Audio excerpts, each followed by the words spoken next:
मुजफ्फर गढ़ से bureau chief Ahmad Khan खोसा की रिपोर्ट के मुताबिक पुलिस थाना रोहिल लावाली ने एडिशनल कमिश्नर रेवेन्यू डेरा गाजी खान के अहकामात हवा में उड़ा दिए। स्टे आर्डर के बावजूद दिन दिहाड़े कब्जा माफिया के साथ मिलकर मौजा भंडे वाली बस्ती हबीब वाला के रिहायशी जमील अराई अख्तर अराई की 4 कनाल 9 मरला मलकियती ज़मीन पर तारीख ASI ने दीगर पुलिस मुलाजमीन के हमरा मकई की काशुदा फसल अजाड़ा करने और कब्जा माफिया के साथ मिलकर कब्जा की कोशिश करवाई। अहले इलाका के शोर पर पुलिस और कब्जा माफिया वापस चले गए,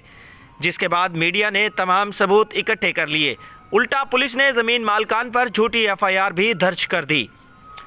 एहलिया ने इलाका का भरपूर एहतजाज रिहायशी शहरी जमील अराई अख्तर अराई ने मीडिया से गुफ्तगू करते हुए कहा कि हमारी ये 51 साल से पुरानी मलकियती ज़मीन है जिस पर कब्जा माफिया ने गैर कानूनी तौर पर वंडा डाला हुआ है, जिसका मोरखा 4 अक्टूबर को additional commissioner revenue DG Khan के पास पेशी है। मुतासरीन अख्तर अराई, जमील इसाक अराई, इलियास अख्तर अराई, सफदर नवाज अराई, बशीर आशिक अराई ने एहतजाज करते हुए DPO मुजफ्फरगढ़ से अपने ऊपर नाजायज़ FIR खारिज करवाने और DCO मुजफ्फरगढ़ कमिश्नर डेरा गाजी खान और आला हुकाम से इंसाफ की अपील की है।